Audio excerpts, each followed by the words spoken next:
Jadi di sini semenjak pump yang terakhir harga kita sudah kembali turun, ini sesuai ekspektasi kita banget ya. Dimana kemarin gue udah bilang bahwa emang ada waktu bagus gitu ya buat ngejaring Bitcoin di level 39 awal ataupun di 38 sekian teman. Cuman di sini masalahnya di time frame satu harinya doang ya, yang sebenarnya gue agak kurang suka, makanya gue memutuskan untuk belum buka posisi terlebih dahulu ya. Jadi candle satu harinya ini kita closingnya di bawah ya dari candle pump sebelumnya ini cukup bearish gitu teman ya. Jadi agak berbeda sebenarnya sama skenario yang kemarin gue sempat bilang. Kayak misalkan yang kemarin kan gue bandingin sama yang sebelumnya di sini ya. Jadi kan kita kan ini ada dua candle pump ya, satu candle dump besar, terus dua candle pump besar di sini, terus satu candle koreksi doang nih teman. Jadi koreksinya itu paling mentok-mentok di candle yang satu ini aja teman ya, di candle sebelumnya aja. Ini kan 378, di sini kan 38.000 awal. Jadi koreksinya mentok-mentok di situ dan kita bisa closing di atas. Makanya berikutnya bisa terjadi candle hijau teman, candle bullish lanjutan. Kalau yang satu ini, kalau misalnya kita ukur di time frame satu hari, dia nggak ngehold teman ya. Jadi harusnya paling rendah tuh harusnya 38.800. Meskipun dia turun ke 37 atau 36, at least dia bisa closing di atas itu bagus. Tetapi saat ini kita closing di bawah. Ya kalau menurut gue sih closing di bawah seperti ini sih kurang bagus teman ya dari candle satu harinya. Nah, makanya di sini gue juga belum membuka posisi trade apapun ya. Cuman bagi kalian yang pengen membuka posisi trade, ini gue bisa saranin platform BingX ya. Salah satu keunggulan dari mereka, di sini mereka ada menyediakan fitur copy trade yang jarang ada di market yang lain. Menurut gue ini cocok banget buat pemula ya. Mereka di sini ada fitur copy trade. Kalian bisa cek sejarah trader masing-masing seperti apa. Sebulan terakhir profit rate-nya berapa, dalam 3 bulan terakhir apakah mereka konsisten profit atau tidak.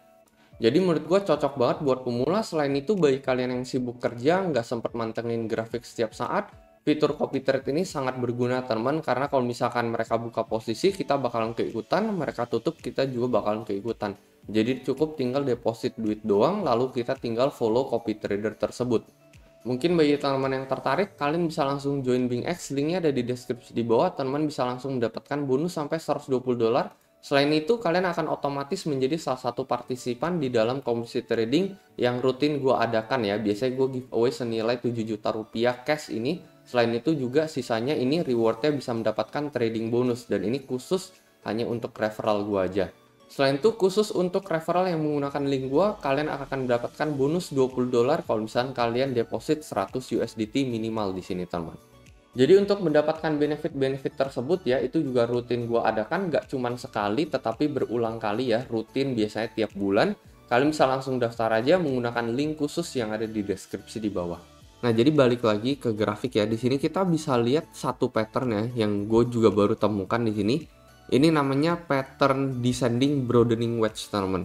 Jadi di luar dari candle satu harinya ya, yang kita lihat sebenarnya lebih ke arah bearish. Cuman kalau misalnya kita lihat dari patternnya di sini sebenarnya ini adalah pattern bullish teman ya, dari bearish scenario yang sudah terjadi dan kita membentuk descending broadening wedge seperti ini. Ini adalah pattern bullish untuk Bitcoin ya. Jadi di sini kita mengalami new resist dibandingkan resist sebelumnya ya, yang satu ini dibandingkan yang satu ini lebih tinggi gitu resistnya. Sementara supportnya so far semakin lama semakin rendah nih, kalian bisa perhatikan dari tanggal 12 April, dari tanggal 18 April, dari tanggal 25 April, dan 27 April. Dan so far semakin lama rendah supportnya ini kan ini membentuk semacam pola descending ya, jadi makin menerjang ke bawah sementara resistnya makin menerjang ke atas.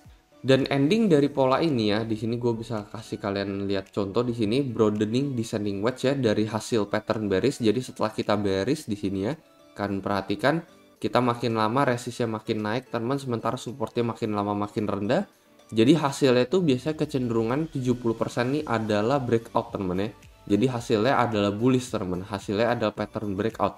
Sekali lagi ini itu adalah 70% teman, dan ini juga teori teman, kalian bisa lihat di artikel-artikel trading ya. Hasilnya 70% memang biasanya arahnya ke arah breakout. Sekali lagi ya ini nggak menggaransi 100%. Pasti ada momen dimana descending broadening wedge ini malah bisa aja terjun break ke bawah teman ya. Jadi bisa terjadi seperti itu juga. Cuman ya kecenderungannya biasanya sih kita breaknya ke atas. Nah untuk mengatur stop loss ya teman ya, bagi yang ingin membuka long trade ya paling stop loss yang ideal itu ada di daerah garis kuning ini. Jadi kurang lebih berada di level 37.800. Karena kalau misalnya kita break dari horizontal support ini kalian perhatikan udah nggak ada support sama sekali sampai menuju all the way ke level 34.500. Cuman kan di sini gua ada gambarkan satu garis kuning ini teman. Nah ini mungkin adalah garis rahasia juga yang mungkin teman ya, mungkin whaler Bitcoin tuh nggak pengen kita tahu. Ini adalah garis support dari tahun lalu, dari bulan Juni, yang selalu kita sentuh teman ya, bulan Juni, bulan Juli, bulan Januari, bulan Februari. Teman, semakin lama support ini semakin tinggi, dan sebentar lagi next point kita akan menyentuh ini kurang lebih nanti mendekati awal Mei teman ya, itu akan kurang lebih berada di level 35.000 akhir atau 36.000 awal. Kalau misalkan kita terjun di bawah support yang ada di level 37.800 ini. Jadi ya gue berharap kita bisa stay di horizontal support yang satu ini pastinya ya. Karena kalau misalkan break di bawah, ya memang udah nggak ada support lagi sampai di level 36.000 awal ini sampai 35 akhir. Yang mungkin ini adalah salah satu potensi long yang mungkin cocok juga teman-teman kalau misalkan Bitcoin sempat menyentuh area 36 awal sampai 35 akhir ini.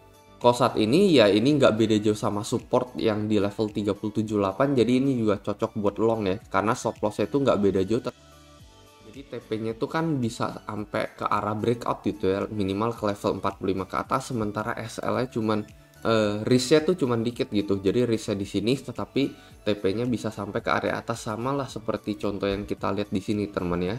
Cuman ya memang tadi ya di time frame satu hari yang gue concern aja karena kita closing di bawah temen dan kita nggak bisa ngehold balik ke atas temen ya. Jadi kita nggak bisa ibaratnya turun ke level 38 sekian nggak apa-apa, tetapi kita candle closingnya di level 39,5 itu, nah itu bisa memicu bullish di tanggal 30 April ya. Cuman ini kan oke lah kita start di candle hijau temen ya. Cuman di candle sebelumnya kita closing di bawah, sebenarnya ini cenderung nggak begitu bagus buat Bitcoin ya. Jadi kurang lebih itu aja teman-teman kalau menurut pendapat gue. Kalau menurut kalian kayak gimana nih? Mungkin kalian bisa coba komentar di kolom komentar di bawah. Apakah menurut kalian kita bisa menyentuh garis kuning ini yang nanti kalau misalkan kita break dari level 37.7 ini kemungkinan besar kita akan menyentuh level 36 atau 35 akhir ini. Menurut kalian bisa nggak sih buat Bitcoin gitu ya? Apakah memang whaler akan ngedam harga Bitcoin lagi sampai menyentuh level 358 atau 36 awal? Baru nanti mereka akan kembali membeli lagi atau tidak. Jadi itu aja teman-teman menurut analisa pribadi gue dan pendapat pribadi gue sendiri. Kalau menurut analisa kalian kayak gimana? Jadi selalu lakukan riset kalian sendiri lagi sebelum kalian membuka posisi trade apapun atau kalian ingin kembali membeli kripto apapun ya. Itu aja teman, dan seperti biasa sampai jumpa di next video.